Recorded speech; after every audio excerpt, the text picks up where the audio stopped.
Hi, this is Allison Sheridan of the NosillaCast podcast, hosted at podfeet.com, a technology podcast with an ever so slight Apple bias. Today is Sunday, February 9th, 2025, and this is show number 1031. I'm super excited about this week's show, not only because we have 4 really interesting interviews from CES, and we have an article about how I'm now providing transcripts for these interviews, but also because we have Jason Snell on the show, where he's going to explain how he makes his famous 6 colors charts, the ones he does for the Apple's earnings reports. It is geeky good fun. So let's kick right in. A month after I did the article all about the Flic button, the Hub LR, and the Flic twist, I got an email from Christian Lynbech, and I'm going to read that to you because it's really, really interesting. He's got a whole bunch more info about the Flic products that I did not know. He addresses several things I talked about, and he brings some good clarifications. So I'm going to read you his email verbatim. Eternally behind on my podcast listening, I've just listened to your review of the Flic devices. As a happy user of these myself, I would like to add a few comments, knowing that some of this may have already been discussed at a later point. First of all, the Mini Hub is significantly cheaper than the LR Hub. That's something I said in the show. He said it's actually 1/3 of the price. However, the Mini does not support HomeKit, or at least not out of the gate. The Add to HomeKit toggle that appears in the setup screen when configuring a button in the LR Hub does not appear when the button has been to the Mini Hub. It does, however, say that the Mini Hub supports Matter, so in principle, one should be able to make it appear in HomeKit, but I've not yet found a way to make that happen. I will try to write to Flic support about it, as I have happily bought the 3 Minis before I realized this issue. He included a link to flic.io/flic-hubs where you can kind of see the feature chart of the 2 different hubs and compare and contrast them. Now let's get back to his email. As you mentioned, there's also a Mac version of the Flic app, allowing one to add buttons to a Mac. The Mac app also supports custom integrations, which means it is possible to make a button execute a script, which again means that one can do pretty much anything the Mac can do already. I have, for instance, a button to set a focus mode using this feature. Allison interjecting here again. This is very interesting because I've got some ideas of what I want to do with the Flic button, and I didn't realize I could do a script directly into the Flic, so this is good. All right, back to Christian again. The IR capability of the LR Hub allows you to attach an IR blaster, which means that you can control a device that is controllable via IR, say a TV or a receiver. I have an LR Hub, but I've never looked at this. I think that the blaster needs to be bought separately. Now, maybe you remember, but I complained that there was no way to tell the different Flic buttons apart, and I used little cutout pieces of Post-it notes to tell them apart. Christian addresses this too. He says, Flic sells various sticker packs, both with pictograms and blank stickers, such that one can use them to tell the different buttons apart. The button also remembers its name, so one can check with the appropriate Flic app if they've been mixed up. He also writes that he was very excited when the twist came out. He said he thinks he backed it on Kickstarter, and he has one that admittedly has yet to find a use for, as he doesn't have any smart lights. Note that also the Flic twist is not HomeKit compatible, but is thread compliant. He says, feel free to let me know if you have further questions on these nifty gadgets. After reading Christian's great email, I found the accessories page on flic.io, link in the show notes, and they have so many fun options for stickers. They have white ones, and black ones, and transparent ones, and glow-in-the-dark ones. They also sell adhesive pads and a metal clip to hold a Flic button on your keychain if you like. They even have a wrist strap to make a Flic button into kind of a watch-looking device. And that sounded kind of silly at first, but imagine how useful it could be if you were disabled in some way or maybe bedridden with an illness. You could run automations right from your wrist. I think that would be awesome. Thank you so much, Christian, for adding all this great info of our understanding of Flic products. I have 5 grandchildren, so I had to stop immediately when I saw something to do with babies here. I'm in the Elvie booth with Alex Knox. Tell us about this. Well, Elvie is a company that designs products really thinking about mums very much as a starting point. So we started about 10 years ago and we developed a wearable breast pump at a time where breast pumps were kind of connected up to with I remember those. Like yeah, so absolutely. Kind of Both my really daughters revolutionized that. And then this was another product that's really thinking about mums and the challenges they have with getting so exhausted. So when we were kind of designing it, we spoke to loads of mums, and this sort of burnout was a real issue that was absolutely completely common. Like 93% of young mums suffer from burnout. And old mums, probably. And old mums, all mums.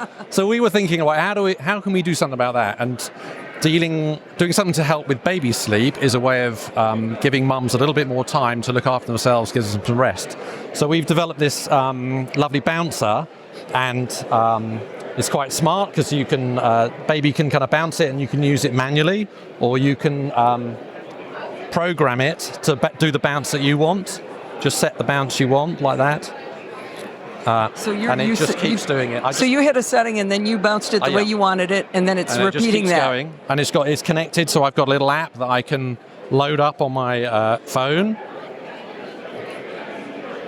So the bouncer, let's describe this. It's got 4 wooden legs that come out across the bottom, and then it's kind of a little bassinet thing. Little bassinet, yeah. But it's a sort of, in this mode, it's a baby bouncer. But the clever bit with it is, because a lot of what mums find is that their baby, they can see the baby starting to get a little bit sleepy, it needs to have a nap. They think, I can't leave it in the bouncer because I need to put it somewhere sleep safe. But they're kind of worried that they have to go and disturb the baby to move it to the bassinet. So we designed a bouncer that will transform from bouncer into a bassinet. All right, I'm going to need to see that happen. So is the bouncing... Oh, no, he stopped the bouncing. Stop the bouncing. And then I just pull this button, the latch underneath here, and it automatically detaches the harness, which gets pulled away. This is turned into a full bassinet with padded sides? Yeah, well, no, it's got a padded sheet underneath, but that's also breathable. They're breathable sides. So it complies with all the American Academy of Pediatrics. They got a load of recommendations about what a bassinet should be and all the ASTM standards. So it complies with all the standards about being a bassinet and all the standards that to do with it being a bouncer as well. Okay, so this means that mums don't need to go through that dilemma about, am I going to wake my baby up again? So it just gives them a little bit of extra time. You need to do that, yeah. So the main thing that's different about this, the biggest feature, is this ability to do a bounce that is the bounce you would do for the baby. I think the transformation is the thing that, when we've done lots of testing, we speak to loads of mums as part of our development process, and that's the bit they go, wow, that kind of transfer baby problem is the thing that they all kind of recognise. Okay, and you could go the other way too. It also, it's got like a sensor in it now, so it automatically will start recording that your baby's now having a nap. So a lot of mums want to record the information about how much their baby's eating, what their baby's sleep habits are like, because then they can start to see patterns. So on the app, it'll, as well as controlling the bounce, it also does like a record of all the sleep that the baby has had over time. The baby has, so it's just opening up now. Yeah, this is quite a challenging network environment. It is. It's always hard here. So they just put a few in here. So every time the baby's in, it'll show, it's now kind of having a nap. Now, that's the baby's in. Do you know the baby was asleep?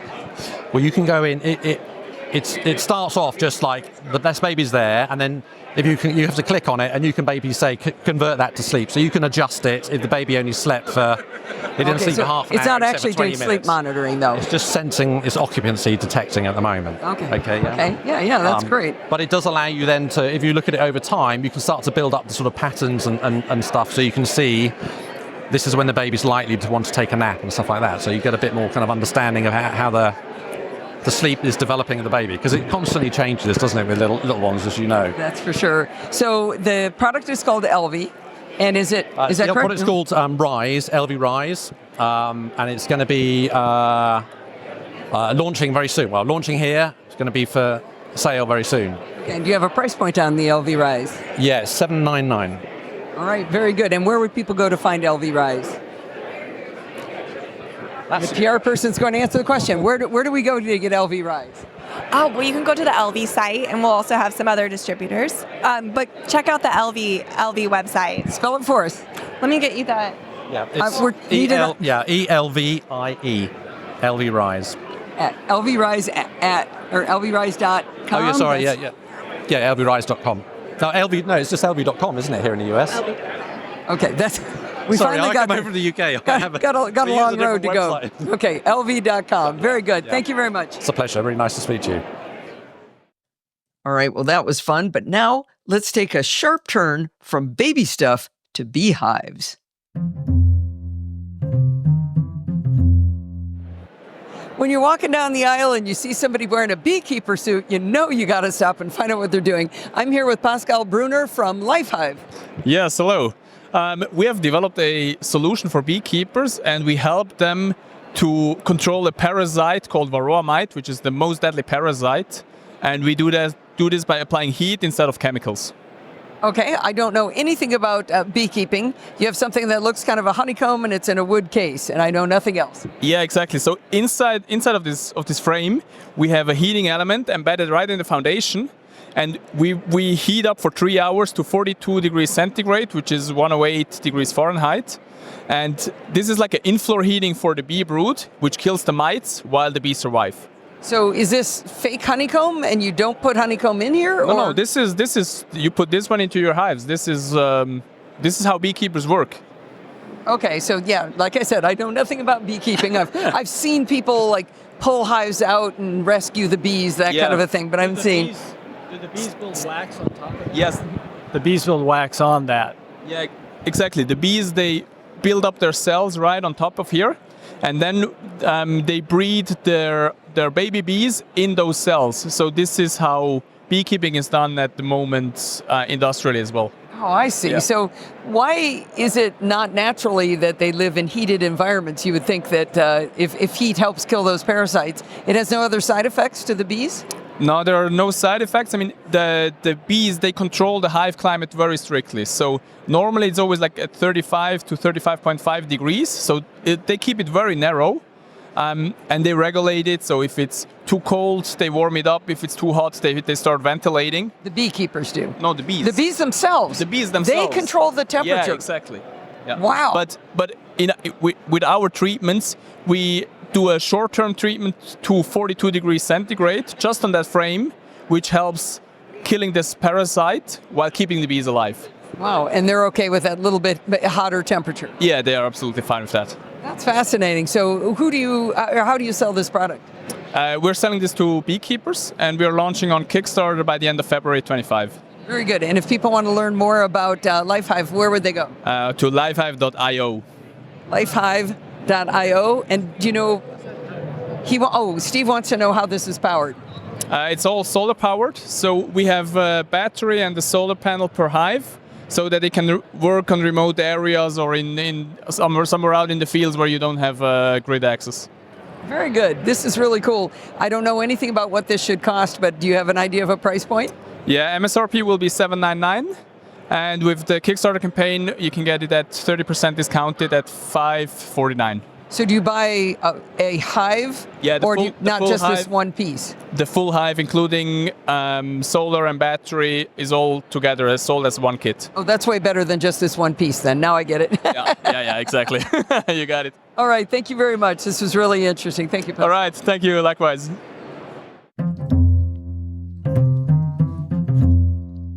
I know I'm a weirdo with a podcast and blog post for everything that's in the show. I've told the story many times how someone told me I shouldn't do that because maybe people would read instead of listen. I remember putting a horrified look on my face and saying, oh gosh, you're right. It would be terrible if they got the content the way they wanted. Anyway, I've also told the story of the gentleman who wrote to me ages ago to tell me that he's deafblind and that he reads my content using his Braille display. He wasn't interested in any more interaction than that, though I would have loved to talk to him more and learn about his life, but he just wanted me to know he was out there. I declared on the show that I would always keep blogging the podcast content, if only for him. When we got back from CES, I talked about how great it is that for the first few months of the year, I don't have to work very hard to get the podcast out because we have so many wonderful interviews to play. Steve does most of the work publishing the videos to YouTube, embedding them on podfeet.com, and exporting the audio files for the podcast. But I got to thinking, if I'm not writing very many blog posts because of all the interviews, then the people who prefer to read are being left out in the cold. Steve does put a lot of context before the embedded video, so that's great, but what if you can't hear the video or the audio of the interview? You could wait until the podcast gets delivered on Sunday night when a full transcript of the show is available, but why should you have to wait? What if you're like my buddy Niraj, who's hearing impaired, and he likes reading my blog posts? Or what about the deafblind guy? I decided to create a curated, edited transcript of the conversations, and then Steve can include them in the blog post below the video.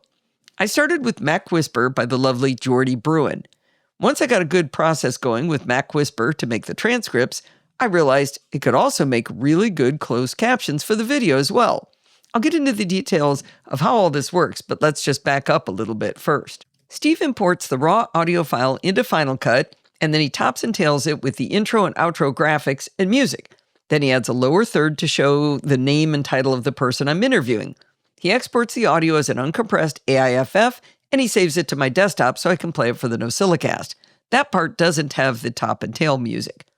While the intro music for every video is the same, the time I actually start talking after the video starts varies slightly. When he saves the audio file to my desktop, he adds to the name the time offset from the beginning of the video till I start to talk. For example, the name would be appended with 12-600, which tells me that the offset is 12.600 seconds in the video version. Mac Whisper, amongst its many talents, can create subtitles to be embedded into the videos on YouTube. I know YouTube can automatically do that, but we wanted control of the process to make them just as good as they could possibly be. After it has transcribed the audio, Mac Whisper that is, I select the segments option. You know how when you have subtitles on, you see a short set of words, and they stay on screen for a few seconds, and then you see another bit of text? They're not really sentences. Those are just called segments. Mac Whisper breaks the text into these logical segments and notes the time they should be on screen, the start and stop time. Since the video won't start playing the audio for 12 or more seconds, I need to tell Mac Whisper to offset the segment timing by that amount. That's why I need to know that a particular video starts at 12 seconds and 600 milliseconds from the beginning. Now, if it had been up to me, I'd have started every single closed caption around, 12 and a half seconds. But Steve insisted the closed captions had to be precisely in sync. So he moves the slider, he gets it down to the exact millisecond that I start talking, and he puts that in the file name. After entering the offset Mac Whisper, I simply export the segment as an SRT file, and I put it back on his desktop. By the way, since I wrote this up originally, Steve said, "Can't I just do this?" So we put Mac Whisper on his Mac desktop, and now he creates the SRT files himself.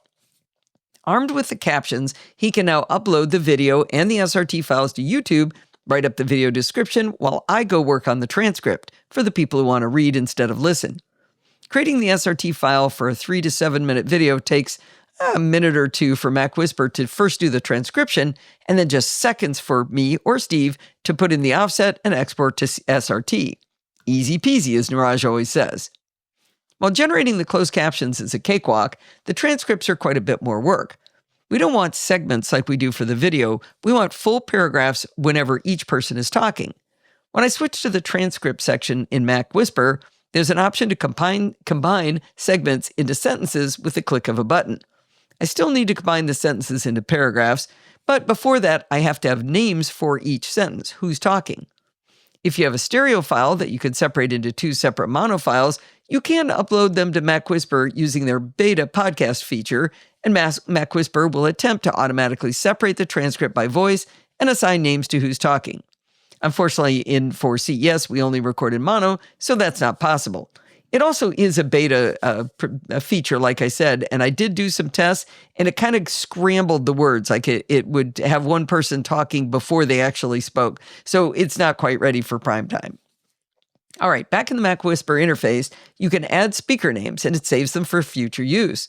I select my name, and then I type in the main name of the person I interviewed. I double-check the transcript to ensure the person's name is spelled correctly as I introduce them, and then I do a search change all if not. At this point, I can hover over a sentence, and I can type 1 or 2, depending on who's talking. This puts in color the person's name to the left of the sentence and offsets it visually, so it's very easy to tell where I need to keep working and where I have assigned a name. Now, if I'm just reading the text, this hover and then typing a number works quite well to assign the names. If I'm unsure who's talking, I can select where I'm working and then hit the play button at the bottom of the window, or just double-click in the text. If I just let it play while I assign the names, simply hovering over a segment doesn't always seem to select it. I find myself clicking to try to get to the right sentence, and one click in the wrong area will flip me into edit mode, so I end up typing a 2 in the middle of someone's sentence. If I click to the far left of the sentence, then that reliably lets me assign the name, but that's a tricky area to precisely click. I find myself stopping and starting the audio in order to get the names assigned reliably, so it was a bit tedious. Once the speakers have been identified, I need to shift select sequential sentences by the same person, then right-click in the area and select Merge from the drop-down menu. Jordy has promised me a keystroke for Merge, but it's not just there just yet. Once I've manually named the segments and merged them into paragraphs, I can go back to Export. I select Markdown as a format, toggle off timestamps, and toggle on Show Speaker Names. I ship the resulting Markdown file to Steve, and he completes the blog post with the transcript. Now, the process of combining sentences and assigning speakers doesn't take that long, but it's tedious and it's really uninteresting to me to do such repetitive work. After doing maybe a dozen or so of these Markdown transcripts, I had an idea. I wondered if the paid-for version of ChatGPT, I think they call it ChatGPT Plus, I wonder if that could create the transcript automatically for me. I pay for it, so I thought I'd give it a shot. My first prompt was, can you transcribe audio files and assign names to the different voices if I tell you the names? It lied to me and said, yes, you can upload your audio file and I can transcribe it for you. If you provide the names of the speakers and some guidance on how to differentiate their voices, such as pitch, accent, speech patterns, I can label the transcript accordingly. Well, I say it lied because after I gave it the audio file, it responded with, it looks like I can't run Whisper directly in this environment. Because Whisper.ai is what actually does transcription. So it went on to say, however, you can transcribe the audio using Mac Whisper, which you already have installed, or another tool like Olama or OpenAI's Whisper on your Mac. Once you have the raw transcription, you can upload the text here, and I'll format it with speaker names in bold and structured in Markdown as you requested. Well, other than misleading me, I was curious. How did it know I had Mac Whisper installed? I asked it, how do you know that? My creepy feeling was completely calmed by its answer. It wrote back, I remember because you told me in past conversations. By the way, put all that in bold, like you told me. It said, I don't have access to your Mac or any way to see what apps you have installed. But when you mention tools like Mac Whisper or Text Expander, I take notes so I can provide more relevant help in the future. I searched through my ChatGPT conversations, and sure enough, I had asked it to help me embed some complex script it wrote for me as text expander snippets, and I'd asked it for help finding undocumented features in Mac Whisper. Rather than creepy, I now think it's pretty nifty. All right, back to the problem to be solved. After ChatGPT told me it couldn't do the transcription, we had some dialogue about how to proceed. At one point, it suggested I do manual assignment of the names and merging of text in Mac Whisper. Well, so if I had to do that, what do I need you for exactly? I say we had dialogue because I badgered it into a better plan. ChatGPT eventually suggested a compromise where I have Mac Whisper do the initial transcription of the audio, export a text file, and it would take it from there. It wrote, just upload the raw text file from Mac Whisper. I'll analyze patterns in the speech to detect when the speaker changes. I'll do my best to segment it properly based on sentence structure, pacing, and context. On its first attempt, it correctly assigned the names to the two different voices by sentence. I think that's extraordinary. Realize, it never heard the voices. It did forget to combine the sentences paragraphs as I'd requested, but when reminded, it did an admirable job. Now, I had already run this particular interview through my manual process in Mac Whisper, so I compared the results of the name assignments, and they were identical. Truly extraordinary that it can do this only using structure, pacing, and context. Well, I had come up with the correct method, but it was after a lot of back and forth with ChatGPT. So I asked it to write me a single, consolidated prompt that included everything we decided on to come up with the results. The resulting prompt was this. I am supposed to write to it, I will provide a transcript exported from Mac Whisper in a plain text file with timestamps. Format the transcript in Markdown. The first voice is a woman named Allison, and the second voice is a man named Franci Zidar. Detect speaker changes based on context and format the text so that each change in speaker is a separate paragraph preceded by the speaker's name in bold. Save the final result as a .md file for download. Now, of course, it wrote this because the person I had just had it do the transcript with was Franci Zidar. Now, it gave me the prompt as a Markdown file, and then it suggested I create a text expander snippet for it. This was a great idea. Now, it won't always be a man, and they're very unlikely to be named Franzi Zaidar, but I can fix that in TextExpander. I copied the prompt into TextExpander, made a drop-down to change gender, and I added a text input field for the second speaker's name instead of using Franzi's name. The original prompt had a lot of leftover asterisks where I think I was trying to designate bold and italics. I wasn't really sure whether it needed that because it was doing things like made bold separate paragraph. Maybe that's because I was yelling at it to don't forget to make the separate paragraphs. So I left those all in there just in case that meant something to ChatGPT. Now, my initial test of this idea was the interview with Franzi about pedal, and while he had a cool accent, it was pretty close to American English. I decided to try my shiny new TextExpander snippet prompt for ChatGPT on a more challenging interview, which you will hear later today. It was with Paweł Elbanowski about StethoMe. He's an awesome Polish accent, so this would be kind of challenging, right? Would you believe it separated our voices perfectly from the text-only transcript? ChatGPT took 1 minute and 45 seconds to add the names after I gave it the text transcript from MacWhisper. This work would have been at least 15 minutes to do by hand over MacWhisper, even for a short 3.5-minute interview. I did listen using the player from MacWhisper while I was checking the transcript, but it made no errors in assigning names. In this particular interview, Paweł often started and stopped his sentences, repeating a little bit of it, and I noticed that MacWhisper removed all of the duplications and created clear sentences that conveyed what he meant to say. It also took out all of my ums and uhs, made me sound much better in text than I was in the audio. I tried the TextExpander snippet again in ChatGPT for the interview with Tucker Jones from Rome, and it made one mistake swapping in his name where it should have been mine. It's not flawless, but a lot less work and a lot less tedious work than assigning the names by hand in MacWhisper. The bottom line is that while it's a bit of work to create these transcripts, I had a lot of fun learning the tools to do it.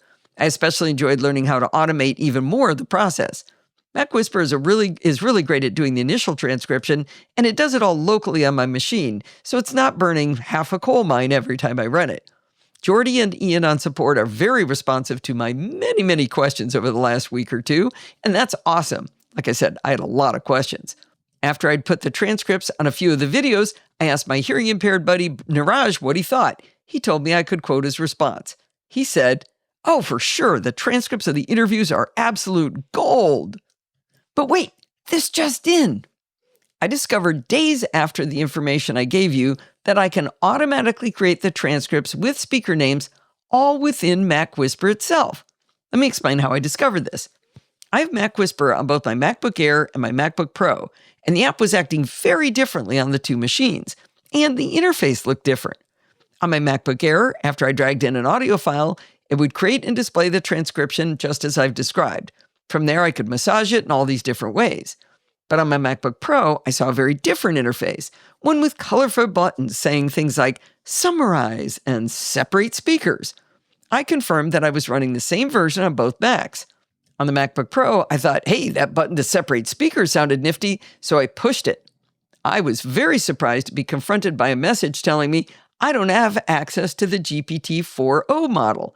The full message said, quote, "You do not have access to model GPT-4o. To access GPT-4 models, your account needs to have a valid payment method linked, and you need to use at least $1 with GPT-4o Mini.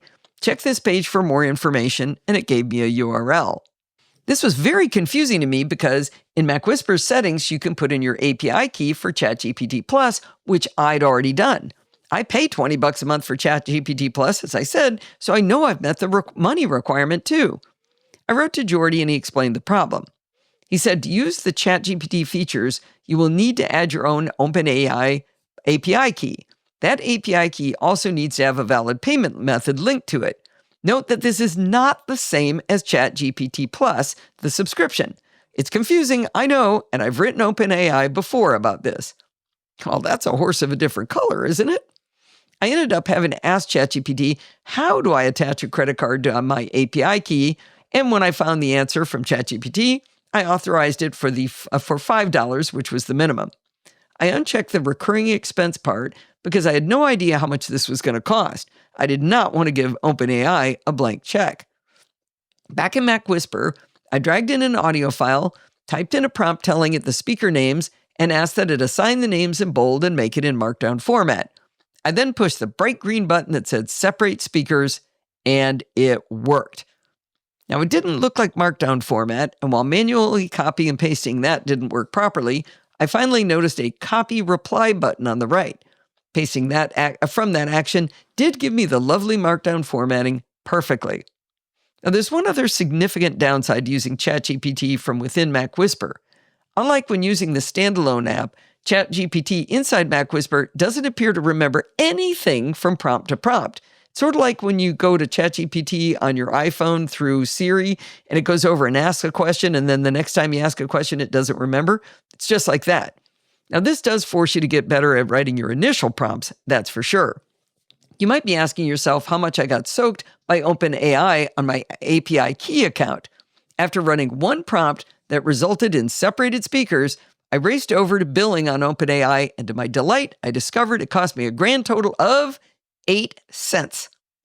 Well, I played around with it a lot after that, probably running it maybe 20 more times, and I was down 32 cents. I think my time is worth 8 cents. Backing up a little bit, I realized an oversight from my original article. I forgot to test Mac Whisper with VoiceOver. I found that it was possible to navigate and select items, and the buttons were labeled properly. However, the interface is unusual enough that without being able to see everything in a window, kind of situational awareness, it would be pretty hard to follow what's going on with this app. I think that with maybe 5 to 10 minutes of explanation by a sighted person, my blind friends could get the hang of it, but ideally they wouldn't need that kind of hand-holding. Let me finally end with a confession. Remember how I said I didn't see these pretty buttons that said things like separate speakers on my MacBook Air? I had to confess to Jordy that I was looking on different tabs on the two computers inside the same application.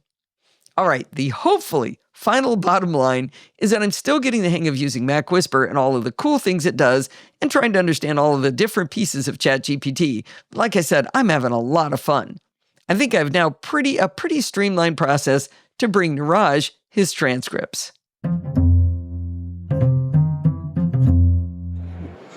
I'm apparently the last person on earth to get a SodaStream. My friend Pat Dengler got me one for Christmas, and I said, I don't need this.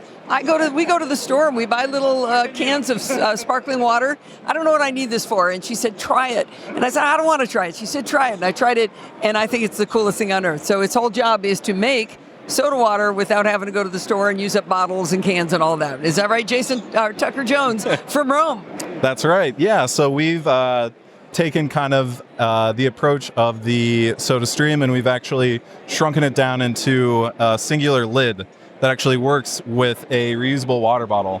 I'm going to stop you real quick so people, I might not be the very last person on earth. SodaStream is a standing unit that you put on your counter. It's maybe 18 inches high. Yeah. You stick a cylinder of, is it CO2? That's right. CO2 in the back, and then you stick a bottle on the front, and it puts all the good bubbles in, and it doesn't have power or anything like that. That's right. But now you've modularized this down to a small unit that's just fits on the top of the flask. Yeah, that's right. Yeah, so we've taken similar technology and actually turned it all into a singular lid that you can thread onto a reusable water bottle. You take a small cartridge, and then you insert it into this water bottle, and then you would thread this lid on, and then you make sparkling water. And this allows you to make sparkling water wherever you are, not just limited to your home. And then if you are at home, you also now just have a very small device that fits in your drawer, not taking up any space on your countertop. So that's the thing. I was like, I don't have room for another appliance. I don't need that. Of course, exactly. I made room after I tried it. But yeah, so this is, I forget the name of the big flask, because that's a certain size opening, right? Yeah, so this is actually a common threaded opening. So a lot of different brands have the same threads up there. We've actually made a way that you can take a different product that we make, the carbonator connector, and then thread it onto most of your favorite water bottle brands. And then that allows you to actually use this in a SodaStream itself as well. Oh, I see. So straight into that. But this new little one is called? The Rome SodaTop. Rome SodaTop. And is that in the market yet? Not yet. Q1 of this year. And do we have a price point yet? For the bottle and the lid, it'll be retailing for around $50. Well, I was expecting a bigger number than that. Now I got to stock up on those little canisters. That looks like the ones that go into my, we have a whipped cream maker or something like that. I forget what it is. Yeah, it's a similar technology. So it's a gas cylinder that uses nitrous, but these actually use carbon dioxide. So that's... Don't get them mixed up then. Exactly, that's true. Unless you want to have a fun party time. Potentially, yes. All right, very good. And the company's name is? Rome. I did not know that, actually. And where would we find this product when it comes out? We'll be selling direct-to-consumer on Amazon and then eventually in retail. And the website? romewater.com. romewater.com. You heard it here. Thank you. Thank you. Before I start the next interview, I, at the very beginning of this, call the product StethoMe because of how it's spelled, but it's actually StethoMe. He corrects me, but he doesn't say it very snottily, but I wanted to confess up front that I said it wrong. When you're walking down the aisles at CES and you see a baby wearing a stethoscope, you simply have to stop. I'm here with Pavel Albanovsky from StethoMe. What is it you're showing us here today?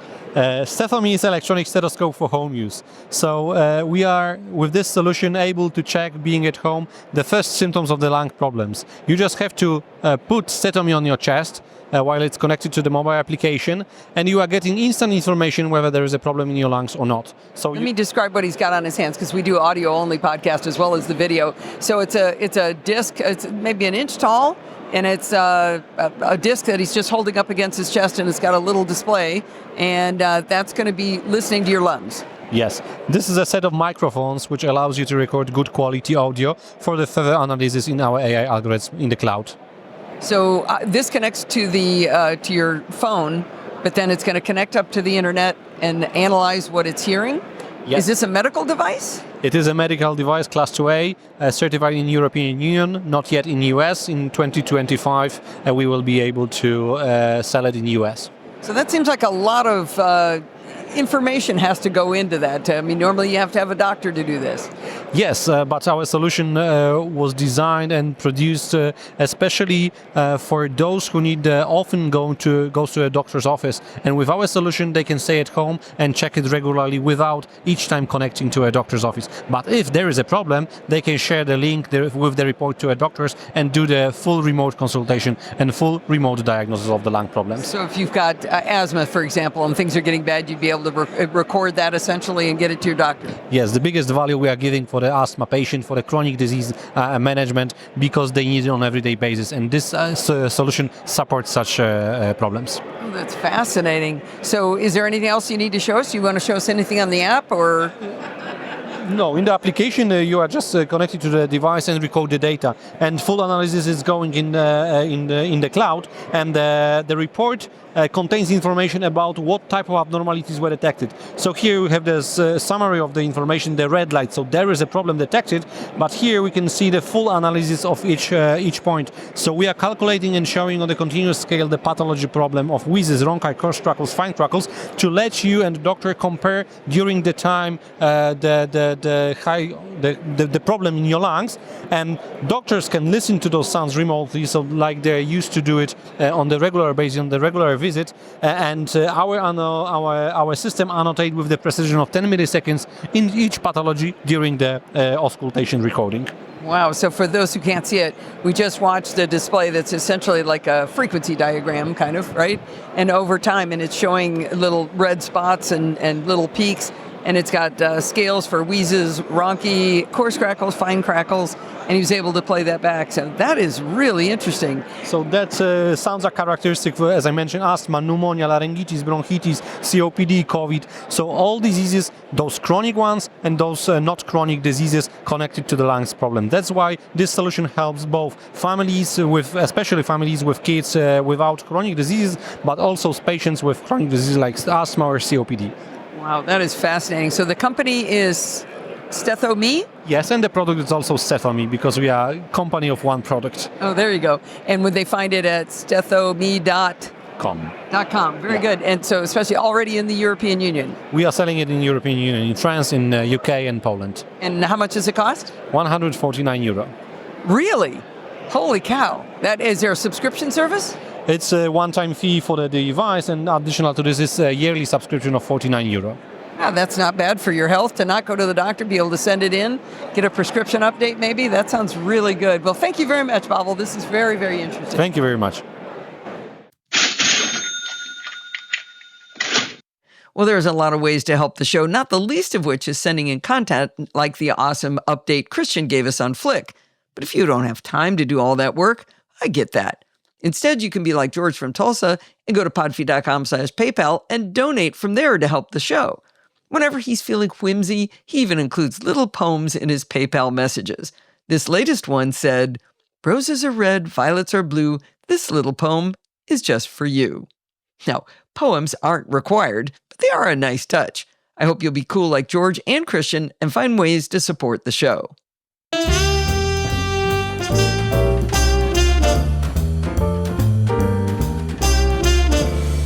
Well, I couldn't be more excited to welcome our guest this week. It is Jason Snell of Six Colors. Welcome to the show, Jason.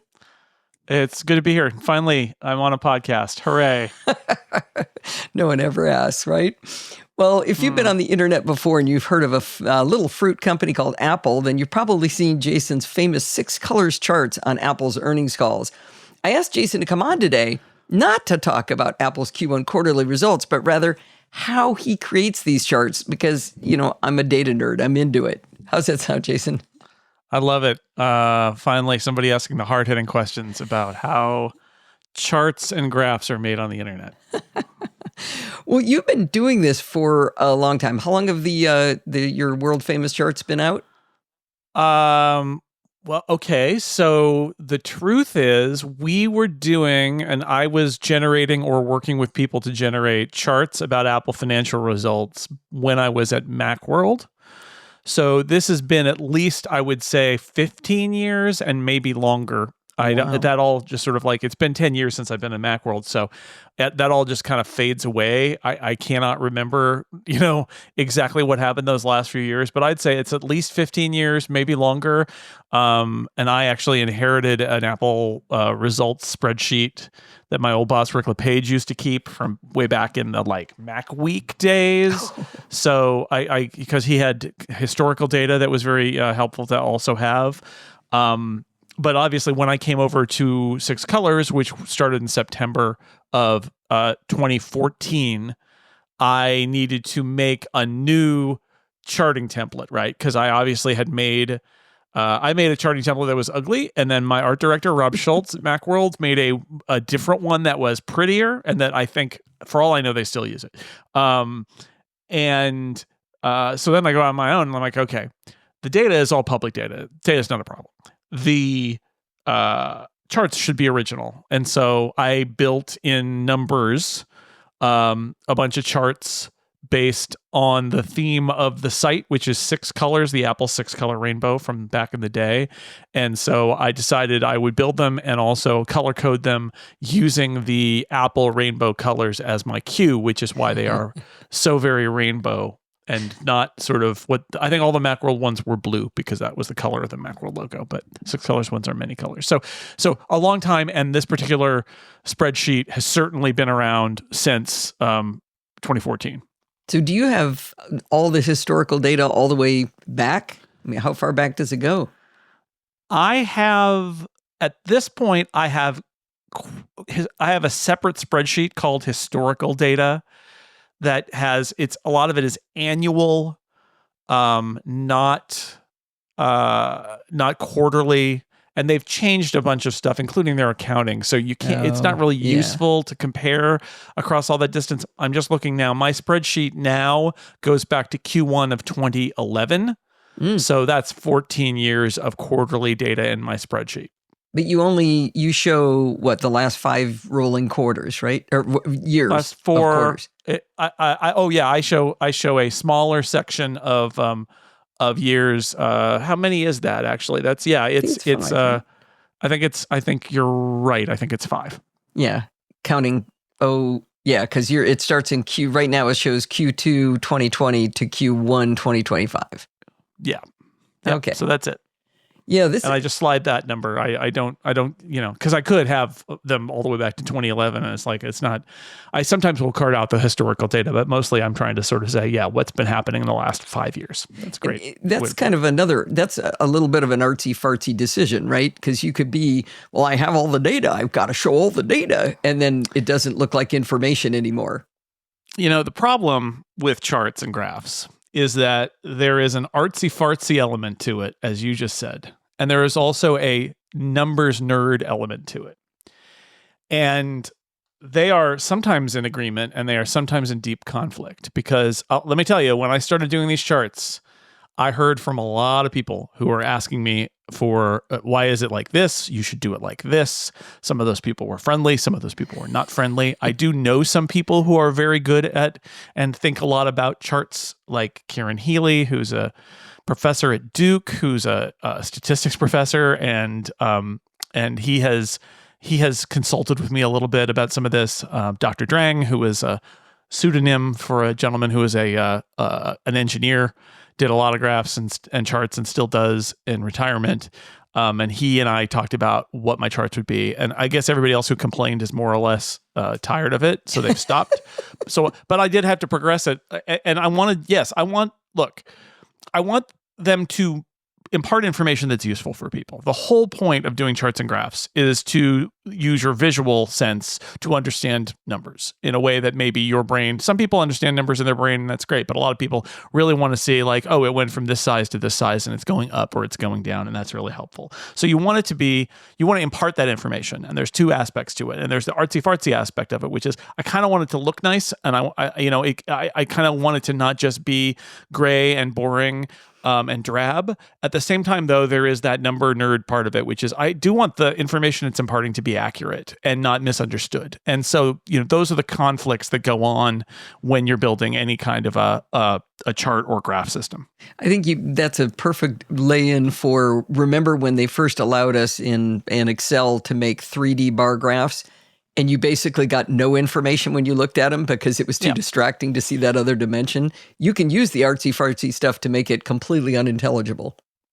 Yeah, absolutely, right? Because you can render those bars and then pivot it in 3D space, and now you can no longer tell the relative size of the different bars. Or the one I liked is, and it's too bad because it made some brilliant charts, but they had a way to do these charts where you're like kind of like they were like lines but with fill under them, so they're like you're building little mountains, and you could have a bigger one and a smaller one, so the one behind it was very clever looking, because you could basically see like here's a smaller set and here's a bigger set, and they overlap, but it's okay because the one behind it is bigger.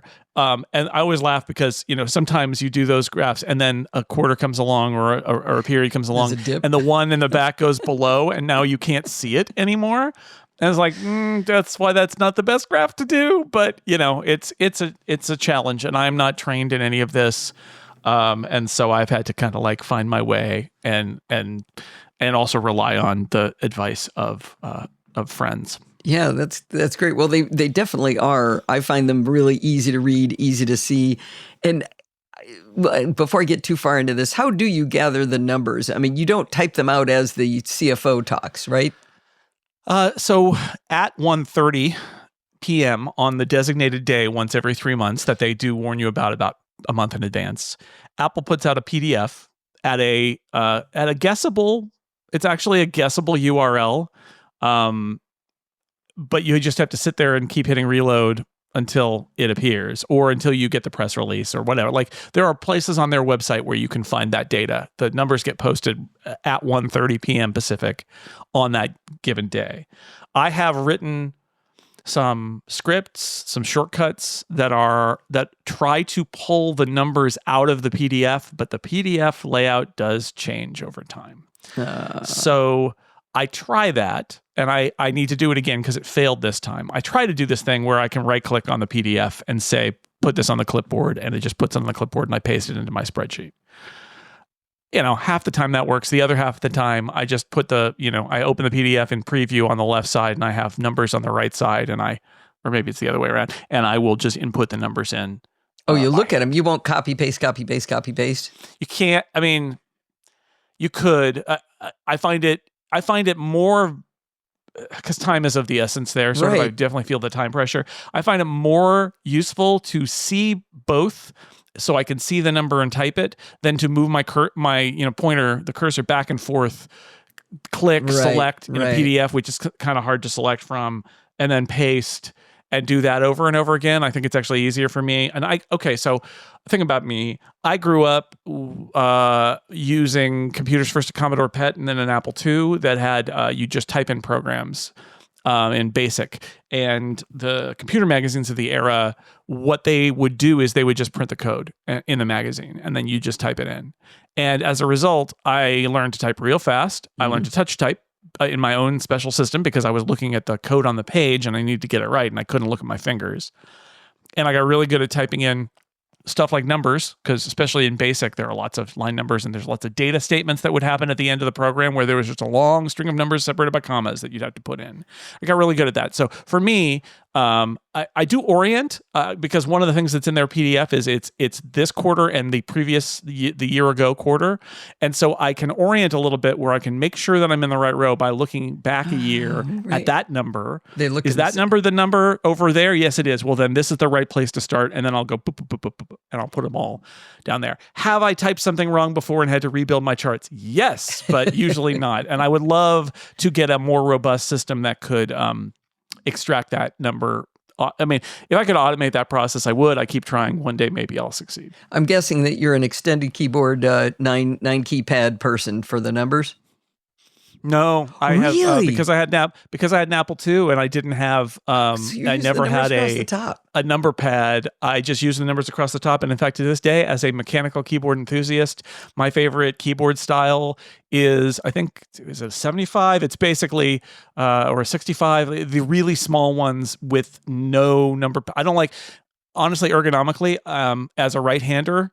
I want my trackpad right next to the keyboard, and the number pad kicks it out, Can't be so way I out don't use the here. number pad. And yeah, so on the Apple II and on the Commodore PET had a number pad, but the Apple II didn't. And so if I was typing big data statements or whatever, I was doing it 1 to 9 and then 0 on the top row of the keyboard. And so that's what I still do. Out of everything you're going to tell me today, I think that's going to be the most impressive thing. My mother was a touch typist, and on a IBM Selectric typewriter, the one with the little ball, she could type 96 words a minute. And I asked her once, I said, how did you learn to do the numbers? She goes, I can't do the numbers.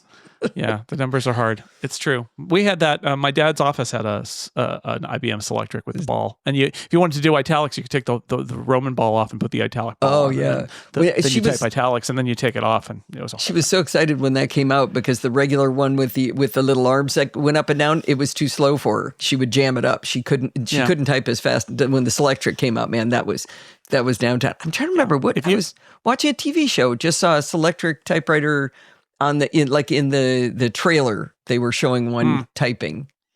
It was in Colombo. It was in Colombo. That's what it was. Back a little ways. That's yeah. So anyway, that's why I if you video my hands, you'll see that I am not using any typing system known to humankind. I literally just made it up as I went along, but I type up like 120, 130 words a minute. Holy cannoli. I taught myself to type when I had the Hong Kong flu and pneumonia at the same time, and I took my mother's 1945 typing book and taught myself to type. So I do it the proper way. How do you feel about the shift lock? Caps lock? Caps lock, yeah, sorry. I use it ironically only, but I do use it. I don't remap it to something. I use it if I want to, make a joke or something that's in all caps. I mean, like if you type NASA, cap it on. You would use it for I'll NASA, just hold the shift key down for that. Yeah. Wow. That's not enough. It needs to be like a whole sentence of caps before I will turn the caps lock on. Wow. Now, I'm a big believer in the caps lock, and these people that remap the caps key, that I just think that's, I don't know, that's heresy. I have a big problem with that. But that's okay. There's all kinds in this world. So now you've got the data in, let's go back to when you first started out on, I guess start with 6 colors would be a good place to start. And by the way, congratulations on a decade on your own. That's fantastic. That's really great. Thank you. It's been great. Know whether it would work, and it worked. Who would have known? Yeah. You and Tom Merritt, it all works out. So my question is, when you first started doing this, how did you create the graphs? So you've typed in all the numbers. Now what? Yeah, so I've got the data sheet. So I chose to use numbers and not Excel. I had at that time you could use Excel, you could use numbers, you could use Google Sheets. And although Excel's charting has actually gotten better in the intervening decade, I still don't think it looks great, but it looks better. Numbers made great charts. I don't love numbers as a spreadsheet. In fact, I did stop paying for Office 365 last year. And every now and then we hit something where like, oh, my wife would be like, what do I do with this? I'm like, oh, you got to open it in Pages. Sorry, we don't have Word anymore. And it's a little bit weird, but I just thought, I don't think I need that money. And the moment was that for me was that Excel didn't feel like home to me anymore. It used to be that whenever I had a default sort of like anything, I would just do it in Excel with tabular data and then get it out into BB Edit or whatever, but I'd start in Excel. And I realized that my default is now Google Sheets or sometimes numbers, and it's never Excel. So I'm not a huge numbers fan, although I use it some, and I use Google Sheets a lot. But numbers makes beautiful charts. I mean, that's the bottom line is that numbers, for whatever reason, Apple really focused on building flexible, pretty charting. I think part of it is that Excel, given, and this is old computer history again, but given Excel's legacy as it came from the Mac, but it came in a very early era. It is a grid. That's the whole premise, right? You open an Excel file and it's a grid. And you open a numbers file and it's a canvas with a grid on it. That's disturbing. And you can have like multiple grids of data on one tab of a numbers file. It's a very different paradigm, and it's weird. It is weird. But one of the things that means is that it's very easy. From the beginning, it was built to be a canvas on which there could be data and on which there could be pretty images from the data. And so I think that is probably part of the source of numbers being something that was designed to generate nicer charts than Excel would. It's ironic to me that numbers is very good at making pretty charts, but I find numbers very difficult to format that tabular data.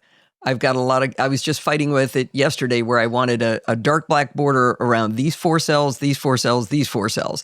And I couldn't do that in one fell swoop. I had to select 4 cells, give me the dark border, select these 4 cells. I couldn't command select either and do that. It would grab the whole thing. I've gotten better with numbers over the years. It is still odd. It's better than it was. Even on the iPad, it's actually pretty good. But it's a little bit odd. And like I said, so it's odd, but in some cases it's an advantage that it's odd. And I think the charting. So I took my big grid of Apple data and then I started just I built a chart and a bar chart. And tried to figure out like how far to go back, and I'm sure that I didn't start with 5 years, but I ended up there.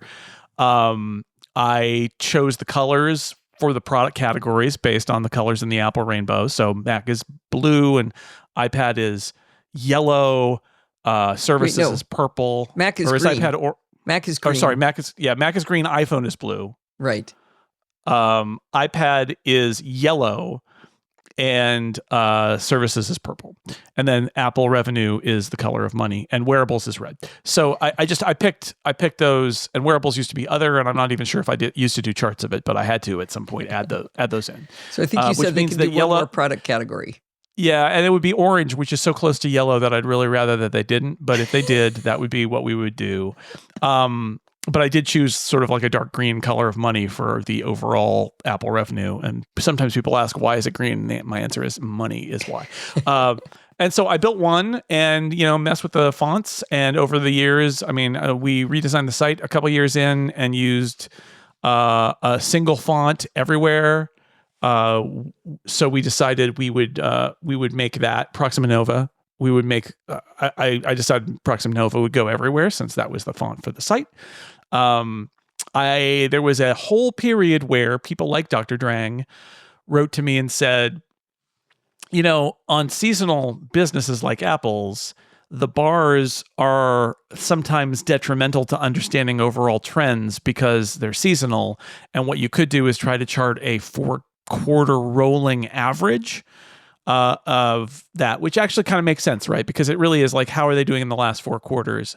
And I tried to build a chart of that, and I didn't really like how that looked. And I eventually settled on what I have now, which is there's a 4-quarter rolling average line graph overlaid. It's at the same scale, overlaid on the bar graph so that you can see the rolling average as well as the individual thing. So it emerged over time, but it started with one that I would then, when I was sort of happy with it, I copied it, and changed what data it was pointing at. And from that came one, and then eventually, I guess, 2 primary kinds of charts, because there's also a change chart, because investors especially really care about year-over-year results. And so I created bar charts that are year-over-year revenue change to go with the gross revenue numbers. Backing up to the one with the line, that was actually going to be one of my questions, was whether I thought that was a trend line and, like a best fit. And the fact that it is a rolling average, that makes a lot more sense. Because it's got little points in it sometimes. And what's funny about it is numbers lets you generate. The points usually happen when there's a holiday quarter that's really big and it resets versus the previous holiday quarter that it's a lot more, and so it kind of goes up. But it's a smoother kind of idea. Yeah. Numbers lets you automatically generate a 4-quarter, like a rolling average chart. But the problem is that its scope is, boy, this is nerdy, but like it will only do the average based on the data that's in the chart that's being charted, which means that it starts 4 quarters in, because it doesn't have a 4-quarter average until then. So what I have is a calculation set of fields in the data that calculates a 4-quarter rolling average, which is why when you see where the 4-quarter rolling average starts in Q2 of 2020, it's using the 4 previous quarters, even though you can't see them, because the chart's the tabular data, it exists. So I have to do that manually, and it's dumb, but that's just how it has evolved. No, that makes sense. So when you're doing this, then I'm trying to picture the spreadsheet itself. Apple or Numbers has these grids, like you call it, on a canvas, and then you can also have separate tabs. Do you have a separate tab of the data for total Apple revenue on one tab and then its chart, and then the next tab over would be total Apple profit in a grid and then its chart? Or is this one massive scrolling canvas? No, I have a tab with quarterly data going back to 2011 in it, and that's all that's there. It used to also have the charts in it, but at some point I moved the charts into their own tab. Okay, so all the data is in one place, all the columns? All the columns, everything. Okay. It's just a huge thing. And then separately, I actually have an annuals tab that has the annual fiscal year total numbers, so I can generate some annual year-by-year charts instead. Those are in a different tab. But yeah, so that it's a huge. I mean, I'm going to go over there. I mean, it is. Let's see here. Sorry, I'm making some mistakes. It's it goes out to column BF. So there's a lot. Healthy. Yeah. Only 69 rows. Nice, but way out there BF in terms of and I'll get BG will be next quarter. So okay, that's going across quarter by quarter. Okay, so all of the criteria, revenue and profit, those kind of things are in the left column. And then the columns out to BF are all of the quarters that you've done. Exactly. Okay. All right. And then each tab has its own spreadsheet. Now, is there anything in it that automates when the next quarter comes in? So you've just typed in the first quarter 2025 results. Does that automatically change all the charts to now show that sliding one over? Would that it did. I have no idea how I would do that. And so a few days before the results come out, I spend half an hour clicking in each chart and making a new column, and then clicking in every single chart, and then moving to the other tab, and then sliding the header, because if you slide the header, all the other selections will slide, which is a weird numbers thing where sometimes if I slide one of the things that I'm charting, the other one doesn't move.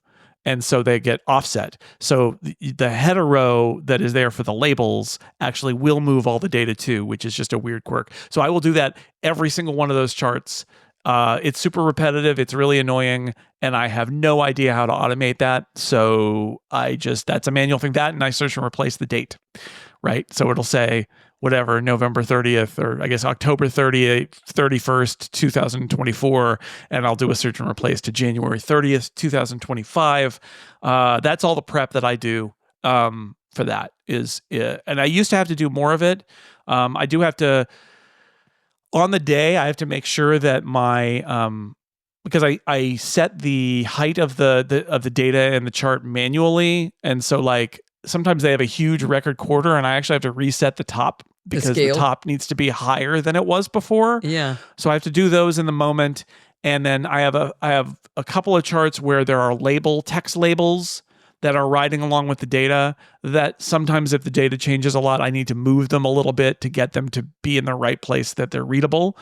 I used to actually have to do that with the pie chart, but the pie chart, you can do it automatically, and I do it automatically in the pie chart now. That was something I was going to ask you. If I look at, say, the total Apple revenue, you've chosen to put the value down at the bottom. So it's a straight line across just above where it says Q2, Q3, Q4. It says 58.3, 59.7. You've got them across there.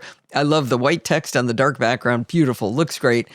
But on the next one, also great, total Apple profit, you've got the numbers at the peaks of the bar chart. What made you make that decision?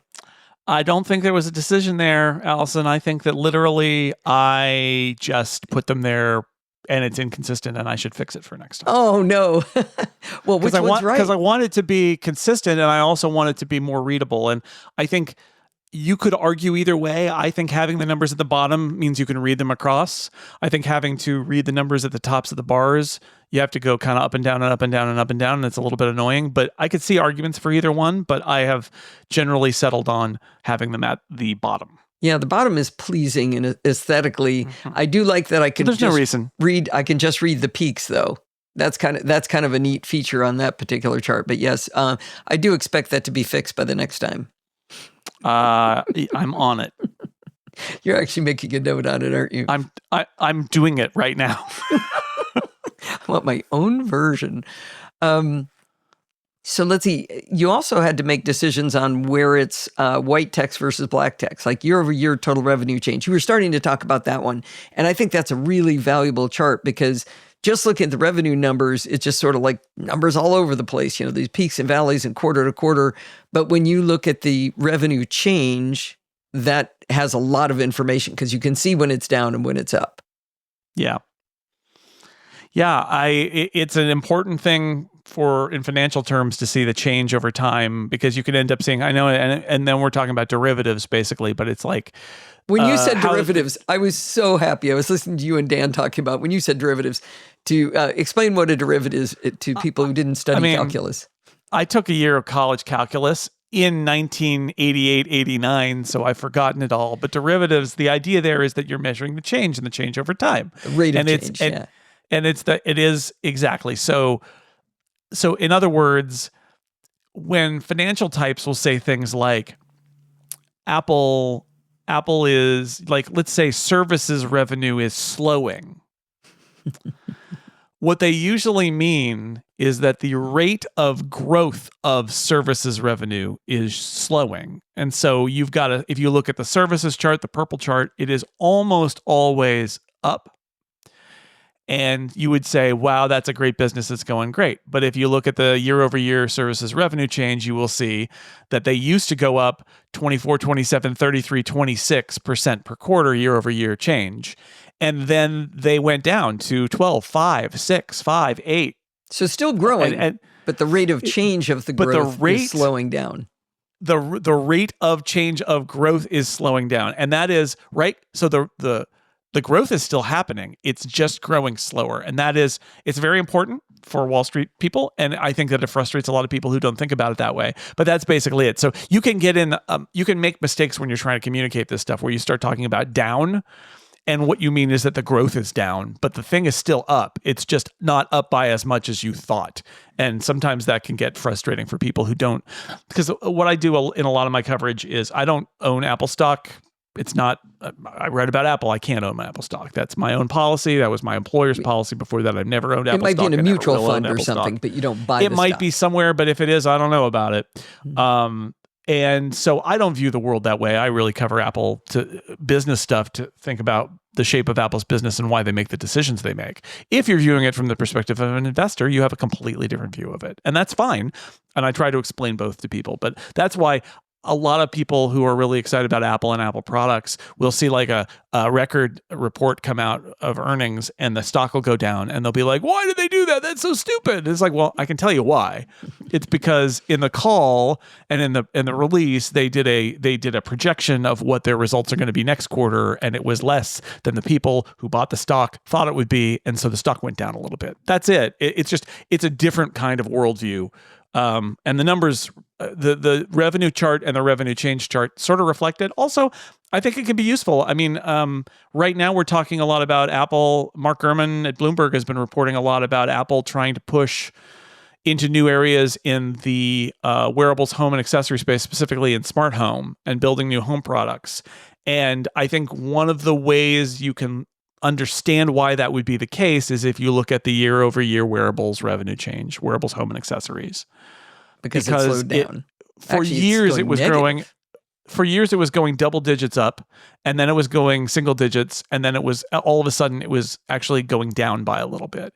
And that's the kind of thing that you look at and say, oh, somebody at Apple is like, why are we not growing in that category anymore? And again, all those numbers that are down, they're still making a huge amount of money, right? It's still a huge amount of their business. It's bigger than the Mac or the iPad, in fact. Jeez. But yeah, it's almost $12 billion. But it has not grown in 2 years. And so if you are thinking about that, that's the thing that is the red alert flashing, saying, my guess is when they started hitting those down 8, down 1, up 2, down 3 kind of era, they're like, we got to do something here. And just, more AirPods isn't it, and the Vision Pro is not it. So, maybe the home category is a place we can, and I imagine that is one of the big motivators in them doing that. Now you switched, in this case, you do the numbers, the percentages at the tops and bottoms. There's no way you could put it across the axis. This one makes sense. I don't think it would be readable. Yeah. Yeah. So that's the idea there, is just, I wanted it somewhere so it's outside the bars and the span of the chart leaves enough white space at the top and the bottom so that it can be readable in that scenario. And, this is it brings up one of the other issues of charting, which is, what do you show? Like, bad charts don't show all the data at the bottom. And so you end up in a scenario where if you take a chart, like I've got let's say, I take any of these. If we take the iPad revenue chart, and instead of having the bottom of the bar be 0, the bottom of the bar is 4.5 billion. Then you've got a chart that looks like some quarters Apple didn't sell any iPads, which is not true. And it looks like any rate of change suddenly gets magnified, where it's like, oh my God, they doubled. And it's like, well, they didn't double. They went up 1 billion, but you didn't see the other 5 billion below the waterline. And so there are a lot of misleading charts you could do that way. So sometimes, like the scale of my charts is not the same, but they all do start at 0. And that's why, is because you really just need to see the entire context of that number. Similarly, I want to position the revenue change charts in a way that is understandable. I would love if it would let me sort of like even draw a line at 0, but mostly you can see that it's 0 is where the bars either go up or they go down. And then I try to position that where there's enough white space that you can see the words top or bottom, and you can see again, that's one of those cases where I need to manually position the bottom of the chart so that you can see how far down it goes. For like, there was a 21% down iPhone and there was a 34% down Mac, and I need those to fit in the chart. So I just adjust those as we go. I hadn't thought about this white space you put in. You put in some of them have white space, but not all of them. Like wearables is showing a lot of white space above. Is that just because the numbers are fairly tight to the line, whereas in some of the other ones it's way up? Yeah. And honestly, the wearables numbers were probably larger 6 years ago and 7 years ago, and I calibrated it then, and I'm gonna leave it until I need to change it again. Well, yeah, because that home category is going to go through the roof. I mean, you never know. Yeah. So, but these are honestly, a lot of these answers are. I don't sit and rethink every single chart every single time. If it's working, I kind of let it go and I don't worry about it. And that because it is a manual process, that's sort of it happens organically. Let's say that. Yeah, I think that makes sense. I mean, unless it starts to misrepresent the information, I wouldn't think you'd need to change it. Now, let's talk about one of my favorite chart styles that can be really confusing if done poorly, and that's Serape charts, where you add up a bunch of different things together and it always goes to 100%. So as one goes up and down, it looks like a Serape. It's a Mexican piece of clothing that's got a design, I should say. Mm-hmm. And so you've got iPad across the bottom, then Mac, then wearable services, and iPhone. Now, I'm guessing that there was a decision in what order those go in, because if you start with the most volatile one, then the information on all the other bands is harder to see. Yeah, that's it. The truth is services is not volatile, and I should probably put it at the bottom. But it's also the second. It's also the second largest, which makes me want to kind of leave it where it is, because what I'm trying to convey with this chart is mostly what are the ones with the most color, because that's giving you to come back to the fact that my charts are at different scales. If I charted every revenue source on the same scale, most of them would be unreadable because of the iPhone. Right. And once a year, I do a chart in the annuals. At the very bottom, I do all my annual charts. Once a year, I do a chart of all of Apple's revenue lines on the same scale. And the chart is hilariously tall, but I do it so people can see, hey, look at the iPhone. And then way down there is everything else, because the iPhone is so huge. So part of my purpose here with this is not really to show a lot of detail over change over time, because yes, it makes services look spiky in a way that it's not. It's actually the iPhone that is spiky. That's what I thought. But I do want to get across. Wow, there's a lot of blue there, and then there's a lot of purple, and then there are these thin layers of wearable Mac and iPod, and that's it. But I might move services to the bottom because it is so stable, and that's part of the idea. Yeah, when I looked at that, I did interpret that as services being spiky, but of course it's the iPhone that's causing it to look spiky. If you're taking votes, I would see it down lower. But you're right. It would also show the rate of growth of services as a percentage of revenue too, if it was on the bottom. Yeah, it depends on what you're trying to get across there. So that's actually, a thing. That's a thing for me to think about. Whatever is at the top right before iPhone is going to look spiky. Yeah, it's absolutely, because the iPhone if you move it, wearables is going to look spiky. Yeah, you can't win on that one. Let's see. What else did I want to ask you about? So far, I am getting that this is really easy to do and doesn't take any skill, talent, or patience, right? Oh, yeah. Super easy. Oh, no problem. I did love that you referred to the Serape chart. You called it a parfait. That might be an even better name with the colors that you've chosen. Sure. I mean, it's layers. That's what we're doing here. We're just making layers. It's all layers. Well, one of the things I really liked, you've probably always done this, but I made sure to watch in Jason's post about the revenue for Q1 2025. He's got a video of him and Dan Morin discussing the charts, and that's the real value. I could follow a lot of it in the charts, but when I hear you talk about it, that's when I can find out, like, to me, and I said I wasn't going to talk about the current information, but the gross margin change from 5 years ago at 38.4% to 46.9%. Yeah. That's something that comes out in the chart if you look at the numbers, but I almost think like a big red arrow going, holy cannoli, right there. Yeah, and I thought about actually making that a stack, which I don't have as a style, because finding another way to get across the idea that products gross margin is up a little bit and services gross margin is up a lot, and also services is growing a lot, which means that a higher percentage of the gross margin is services, and so that lifts that. But like, I'm thinking about it every now and then, but for now, this is actually one of my newest charts, if not my newest chart. And I think I had 2 profit and gross margin charts.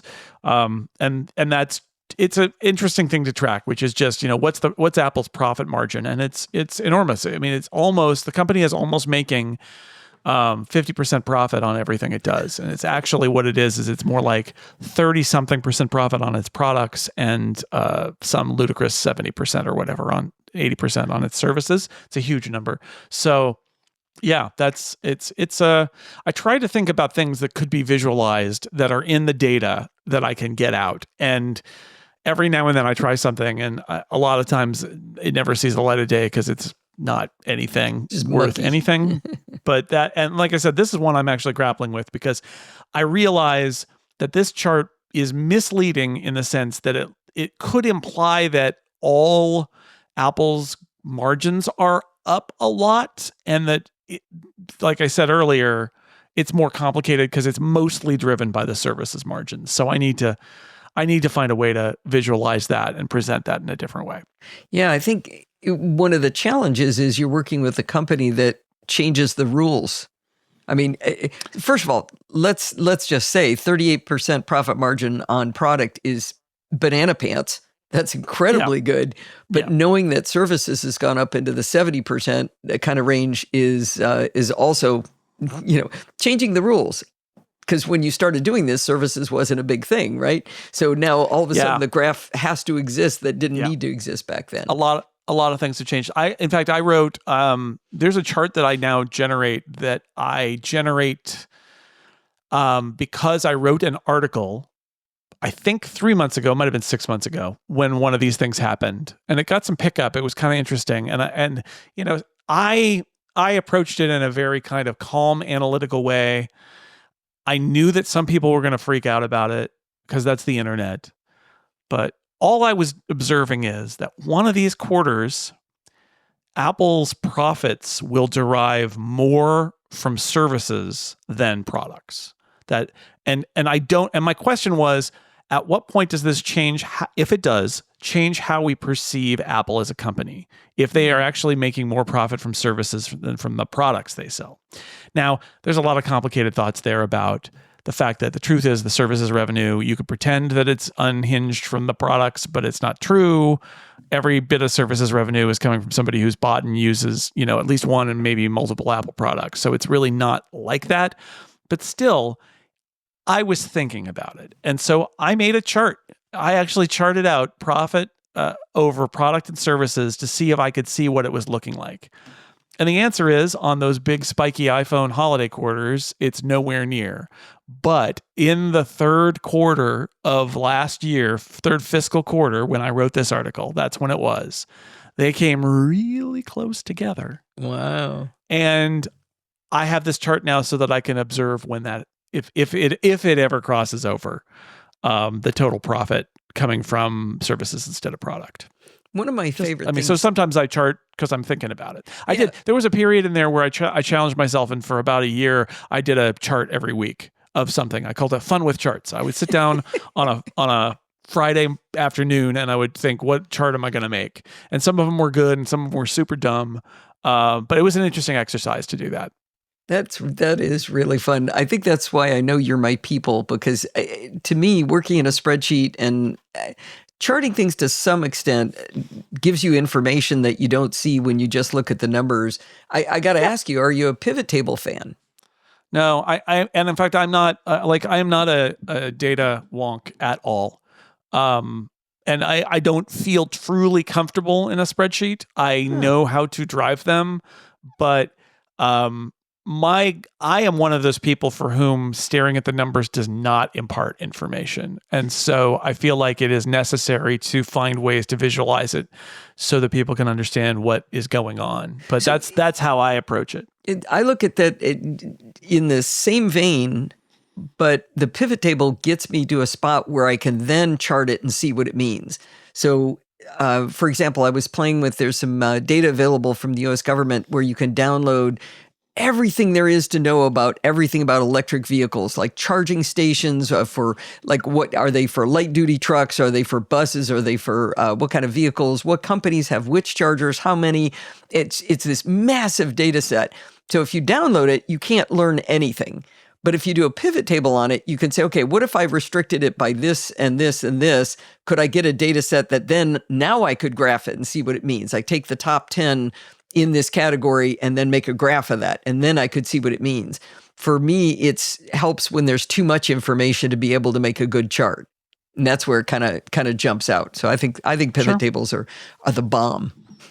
All right. Yeah. So they haven't, I view it all much more utilitarian, where if I find a need for it, I'll learn how to do it. But otherwise, I'm just going to I'm a very two-dimensional table person. Okay. Well, if you ever get to that point, you could definitely call me. I'll teach you how to do it. Now I know somebody who loves them. They're super fun.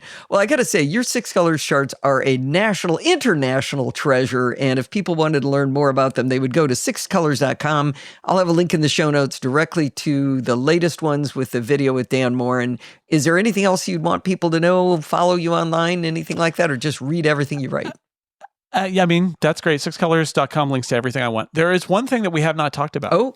That I'm going to mention because it was a lot of work and we've gotten to the end, and I feel like I need to mention the final method by which this gets on the website. Oh, yeah. Because Allison, when we left this, I have a tab in Numbers full of charts. And yet, somehow, on my website, there are charts as images in a web page. Oh boy. I used to take a screenshot of every single chart and then name them and then upload them by hand via FTP to my website. And then generate the HTML with the image tag. I don't do that anymore. So what I did was there's not a lot you can automate really well in Numbers, but you can, one of the things you can do is tell it to print a PDF. And so I actually have a script. There's an AppleScript version and there's a Shortcuts version that works fine too. It tells Numbers to output a PDF of the document. Each tab on its own page. It deletes all the other pages that aren't the page with the charts on it. And then it runs that through a PDF to image command that generates a giant ping of all my charts. And then the script walks through the ping, and based on numbers that I have calculated out, I've got little rules on my chart, invisible rules that I use to like measure the pixels. I generated a grid by XY coordinates, and it grabs each single one in that grid and slices them and saves them out as pings at the right size, optimizing the ping. And my favorite thing that I added, it actually looks at the file size. And if the file size is below like 100 bytes, so it's an empty square because they're not all full, it just deletes that one. It doesn't make that one. And then it walks through the output, or it's been saving the output as it's been writing them. And then it uses those file names that it's generating to generate a blob of HTML code, which has like the figure tag and the image tag. So what I use on 6 colors, and actually based on the location, because I know that now, it puts alt text in saying what chart that is. And so what happens is when I get all my charts in good shape, I double click on this automator action on my Mac or a shortcut on my iPad, but only when I'm traveling am I doing that. I'm using this automator action, and it's called Apple Charts Export and Upload. The reason it's called that is I can never remember the name of it, and I always type Apple, so Apple is the first thing. And it runs it. It does all of that. It sections them all off. It spews them all out onto my desktop, and then it FTPs them, or now it uploads them via a web XML interface to WordPress, which is what I use now, and puts the result on the clipboard, and then it beeps. And then I put it in my post. So, and if there's a problem and I need to do it again, I also have a version called Apple Charts Export Only that will just spew new versions onto my desktop, and I can upload those manually to fix a typo or something that I did wrong. So That took a long time to build, but let me tell you, I probably built that like 8 years ago. It's paid off. It has really paid off. So I wish there was a better way. That's the other thing I will leave you with is I've thought about using other systems to build these charts. And the problem is I would have to rebuild everything. And I got to be honest, most of like their websites that'll do it, I don't like the output. I'm not happy with the output. I think that there are lots of different, like I could build a Python script that would generate charts. They would not look as nice. Or if they would, I have not seen charts from those kinds of outputs that looked good enough to replace the charts that Numbers gives me. And so I would love to automate this even more, but I'm in a pretty good place where it's only a few things that I have to do by hand. And so just anyway, that's the piece de resistance of the entire thing is I have a script that sections it all out and posts it. So I don't have to do taking screenshots, because taking like 20 screenshots when you feel like you're under the gun and it's and they're never the so same click. size, and they're just that exactly. Unless you get the marquee right, they're all a little bit too tall or a little bit too wide, and then they go in a column and they're resized, and they're not. All that is done for me now. I sat down one day and I output that image and then I counted the pixels, but now it just. And in fact, if you looked at my numbers file, it's got horizontal and vertical rules. Those are the slices. I know that those are where the slices are. So if I make a new one, I make sure it's positioned. And in fact, one of my little areas, there's an orange rectangle. And the orange rectangle is literally something I created 8 years ago or whenever I did this to say, this is how big a chart should be. It's literally just a placeholder of like, this is what the chart size is for all my scripts and everything. So anyway, that's the non-charting yet super relevant part of this is if I didn't have that script, I'd be real sad. I'm really sad that I didn't think to ask that question. That is the obvious question. That is super nerdy. Now, how do you feel about sharing the contents of that script to put you on the? I may have written about it at 6 Colors. I would have to go look, but I would bet you that I have. Because I'm sure, as proud of it as you are, you would have written it up to go, look what I figured out. I try to do that when I do user scripting stuff on my website. But basically, it's the Mac version that I use most of the time. It's an automator with. There's an Apple script that exports the PDF. There's an automator action that renders it as an image. And then there's an Apple script. That's the piece that I want to see is how it finds the charts. That's crazy. I mean, it's like I literally have an array called the columns. That's the pixels of the column locations where they start, and I have an array that is the rows.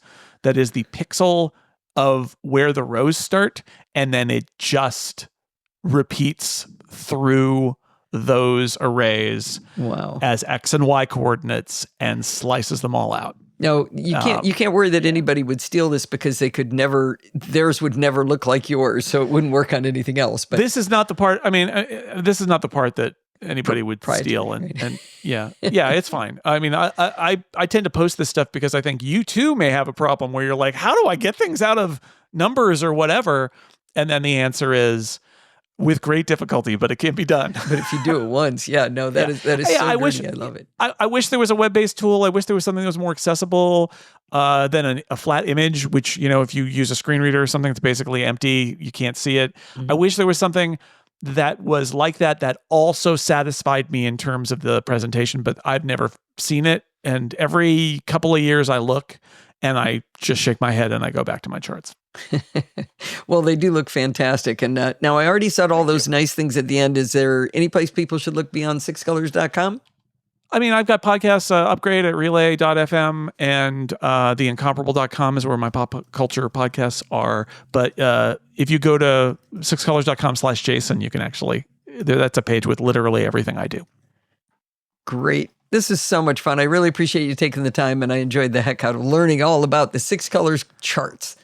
I'm happy somebody cares because I just keep this all on the inside, Allison. I don't, nobody cares except me, but I do care. So thank you for asking about all the stuff I do to make the charts. I was hoping that's how you'd react. I have a feeling the audience is going to like it too. Well, thanks again. Sure. Thank you. Well, that's going to wind us up for this week. Did you know you can email me at allison@podfeed.com like Christian did? You can do that anytime you like. If you have a question, a suggestion, you want to make some extra content for the show, just send it on over. Remember, everything good starts with podfeed.com. You can follow me on Mastodon at podfeed.com/Mastodon. If you want to listen to the podcast on YouTube, where do you go? podfeed.com/YouTube. If you want to join the conversation, you can join our Slack community at podfeed.com/Slack, where you can talk to me and all of the other lovely NoSilla castaways. You can support the show at podfeed.com/Patreon or with a one-time donation at podfeed.com/donate with Apple Pay or any credit card. Or you can go through podfeed.com/PayPal like George and add your little poem to the donation. And if you want to join in the fun of the live show, you do that by heading on over to podfeed.com/live on Sunday nights at 5 p.m. Pacific time and join the friendly and enthusiastic NoSilla castaways. Thanks for listening and stay subscribed.